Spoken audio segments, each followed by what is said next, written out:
So the Jump Force closed beta has finally ended, and a lot of us got an opportunity to actually play it, and I think it's safe to say that Jump Force is looking like some fire. 今だ仕方ねえやるかさあかかってきやがれ Compared to J-Stars, Jump Force is shaping up to be an amazing anniversary game. And of course, there are a lot of good things about the beta, but there are also a few bad things. So I do just want to tell you guys my pros and cons about the Jump Force closed beta. Keep in mind that I do have to reiterate that this is about the closed beta. So this doesn't reflect the full game, but what was only in the beta. The first pro I have is obviously the diversity of the character roster. Now, of course, it's an anniversary game, so it's to be expected that there's going to be a ton of characters from various anime and manga that are going to be in this game.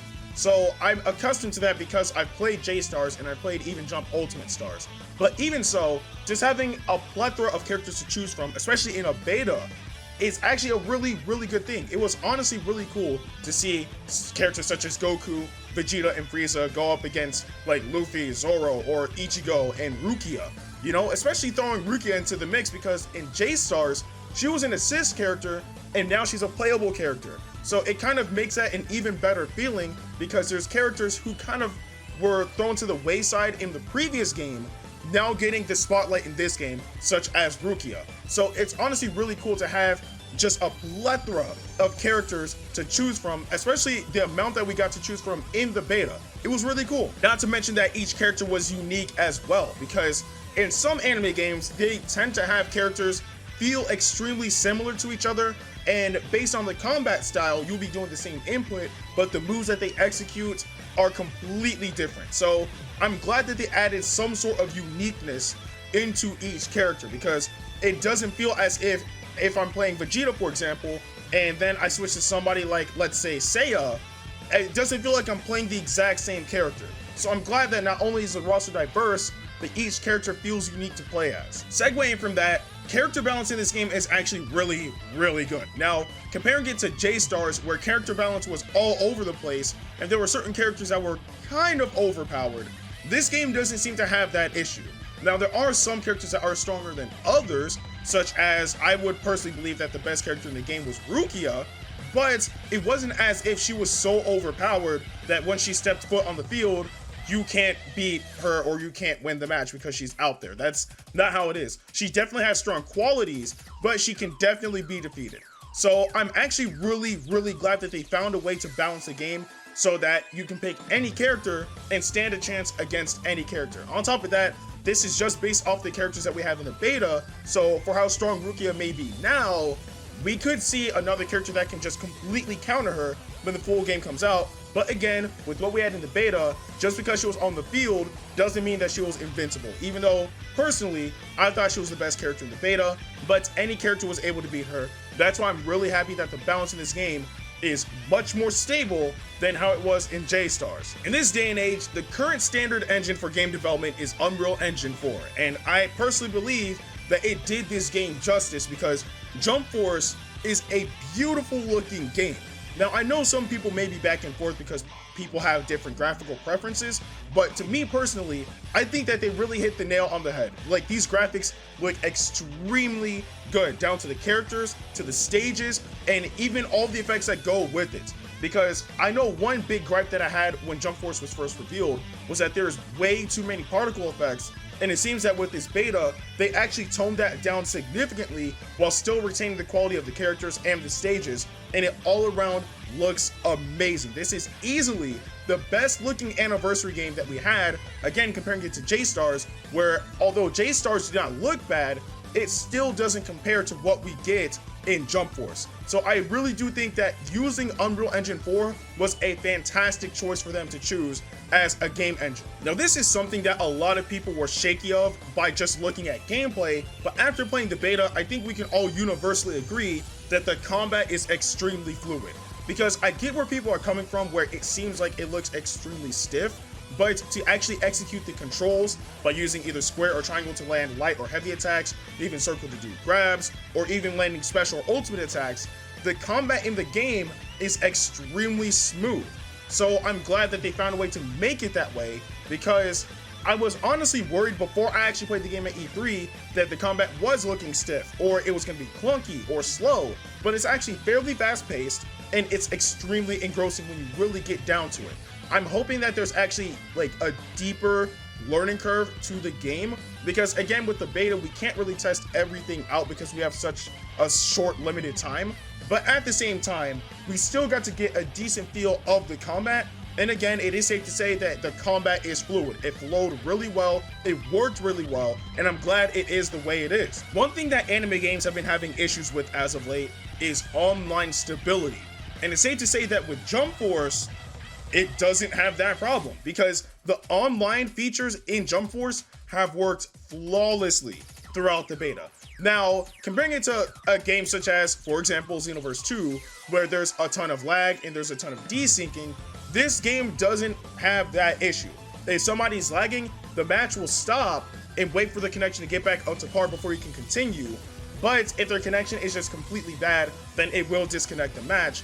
But while everything is working fine, if you have a strong connection and your opponent has at the very least a decent connection, you will have a very smooth experience playing Jump Force online, because there's no input delay and there's no lag.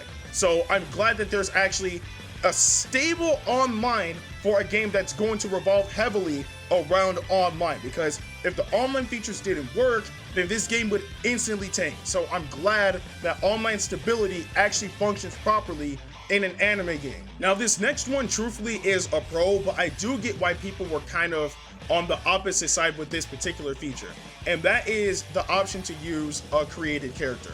Now, a lot of people were kind of against it because of how the created characters looked, but more so because the fact that they weren't able to actually create their character for the beta, and that's completely understandable. But at the same time, the option to still be able to create a character and utilize them, obviously in the hub world and online in battles, is honestly a really, really good thing. Now, granted, the moves that they gave us really didn't justify using them that much, because the fact that every move that they had were tied to characters that were already in the beta. So I didn't really feel the need to continue using my created character after a certain period of time, but to still be able to utilize them in general is a good thing, because it lets us know that when the full game releases, then we have the option to completely customize our character, give them whatever moves we want, give them whatever outfit we want, and then take them straight online and play with our friends or against random people around the world.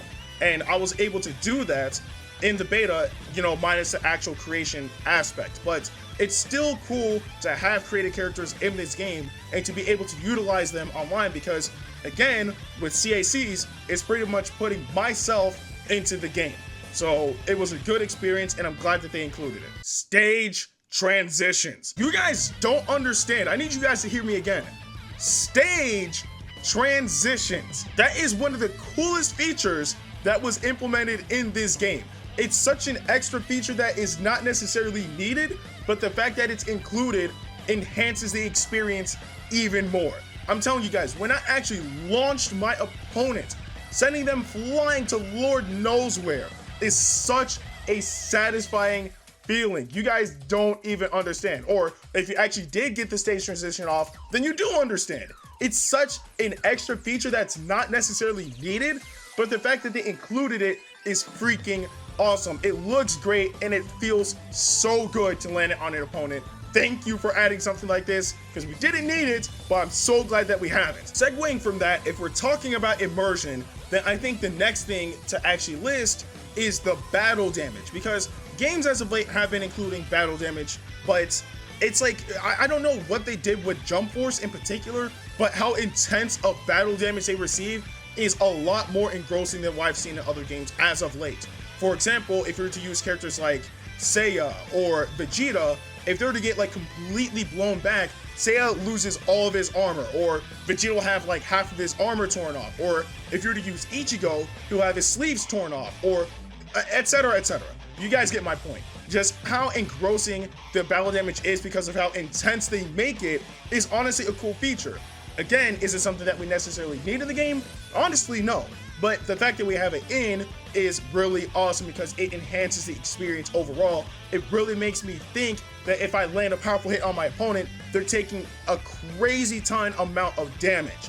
And I like feeling that way when I'm fighting an opponent because I want to feel as if I'm doing solid damage on my opponent. So the fact that they made the battle damage as intense as they did is a good thing. It's a great inclusion. This next one is easily the best pro out of the entire list. And that is, while you're waiting for an online match, you are able to do a practice match while waiting. So I don't understand why anime games do not include this feature, but this feature is so good.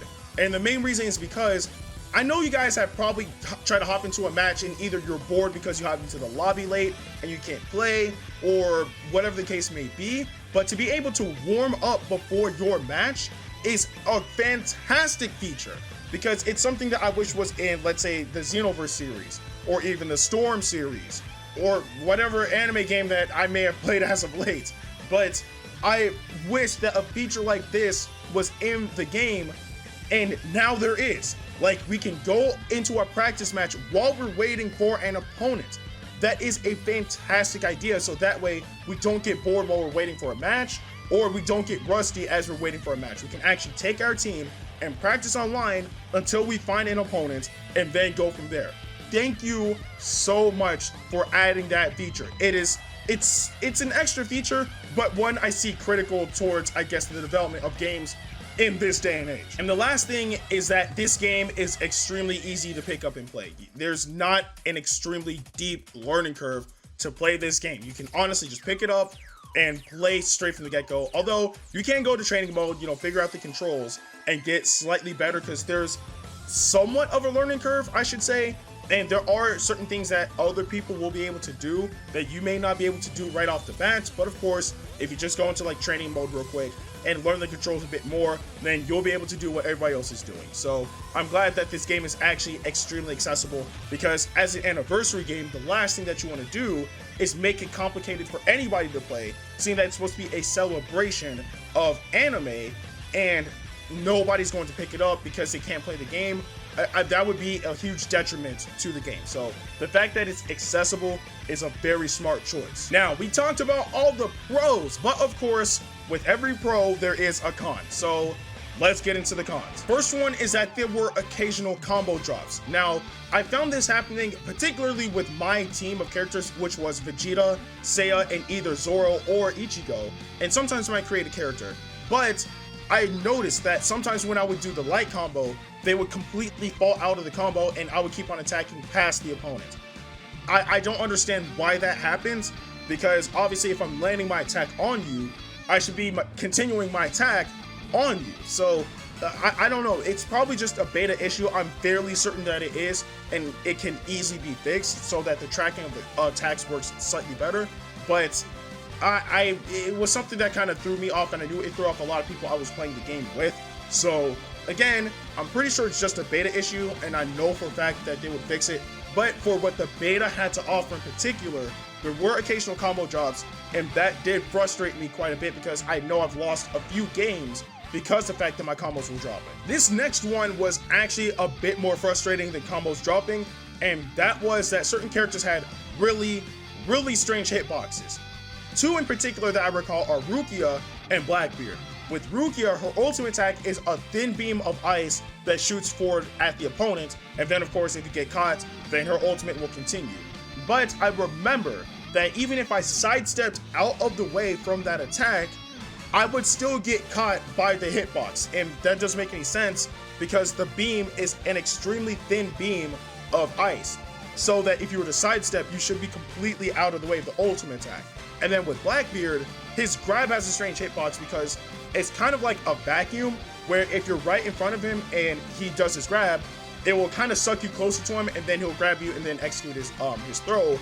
But if you sidestep out of the way, or you try to approach from behind and then you attack him while he's grabbing, you will still get grabbed. And obviously his grab is not supposed to function like that. So again, I hope to God that they fix that. It could be a beta issue, or they could potentially just keep them that way. I hope to God it's just a beta issue. But there are certain strange hitboxes in the game, and I hope to God that they fix it, because it was weird experiencing that online. Without a single doubt, I think this next con was probably the biggest con out of the entire beta that I know for a fact every single person playing the game has experienced this. And that is either during round 2 or the final round if it gets that far, you will reenact the last command you inputted in the previous match. So for example, if you end the match and you were running or you were charging, sidestepping, whatever the case may be, before the next match starts, you will be executing that command before the match starts. And because of that, you can either be punished heavily with an ultimate attack or just a general combo or whatever the case may be. I know for a fact this is definitely a beta bug, but it was a major bug that was in the beta because everybody experienced it, and I know for a fact it was not supposed to function like that, because if you do, I would say, one player versus CPU, that issue's not there at all, and you do that online. So I know for a fact they're gonna fix this, and if they don't know about it, hopefully through this video they actually know about it. So again, this was a major issue because I know for a fact every single person who played the Jump Force beta has experienced that issue, whether it was from them or their opponent. So please, for the love of God, if you do see this video or if you're already aware of it, please fix the issue. I know for a fact it should not be that difficult to fix. Just fix it, please. This is something else that I think, again, is just a beta issue and could be potentially fixed in either a later beta or the full game. But there were moments where you would hold R2 to bring up the super and ultimate attack menu, and you weren't able to execute any of the moves on there, but instead would be executing your light combo, your heavy combo, a grab, or even jumping. While the moves are highlighted, by the way, it's indicating that you're able to utilize them, but for whatever reason, you wouldn't execute the move.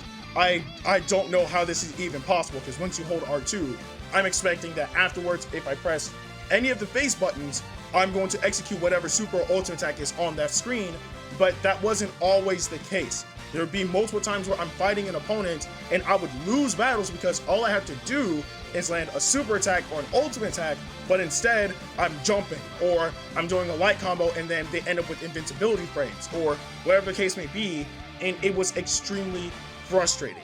So again, this could just be a beta issue, but if you guys are watching this video, the devs, if you even ever come across this video, this is an issue. Please, if we hold down R2 and we press one of the face buttons and the move is highlighted, we need to be able to execute that move, because that's the point of the feature. And the last con I have is that there was inconsistent damage output. Now, for example, if I was using Vegeta and I did Final Flash, there were times where I would do the actual damage, which was about 1/3 of health, and then there were other times where I was barely even able to get 1/4 of health gone. Or another example is if an opponent was destroying my health, right, and I tried to retaliate, I wouldn't deal nearly as much damage as my opponent was dealing. Now, I don't know if there's an attribute system within the game. From what the beta has shown us, there isn't, but it's kind of weird to try to deal damage that you think is absolute, and then you execute it again and you deal even more or even less damage doing the exact same thing. So I think they need to standardize damage. I don't know if there's even damage scaling. If there is, then that changes everything. But from what I've seen, there doesn't seem to be damage scaling in this game. So if there's a standardized amount, I think they need to go and readjust it, because there are times where it fluctuates heavy, either positively or negatively. And I don't think that's kind of stable to try to execute online, because then it just gives us the notion that no matter what you do, you never know how much damage you're going to deal. And I don't think that's a good idea, especially for a game that's going to be focused in online. So again, something that could just be a beta issue, but there was extremely inconsistent damage output, and I do think that needs to get fixed as soon as possible. That was a very, very long pros and cons list. Probably, I think, the longest that I've ever had. But even so, with everything that I have stated, Jump Force, or at least the closed beta, was a fantastic experience. I've been recommending it to a lot of people who were kind of skeptical about the game, and I've actually changed minds from people who were skeptical who are now on board to actually getting the full game. So again, from what I've experienced in the closed beta, I would definitely recommend you guys to actually check it out if there's another closed beta, or if there's an open beta, or after this it's just a full release. definitely check out the game, because I promise you, if you are an anime fan, you will not be disappointed. But I do want to know, if any of you guys actually played the closed beta, what are your pros and cons? Let me know in the comment section below. With that being said, I'm Ndukauba, like, share, and subscribe, and I'll see you guys in the next video.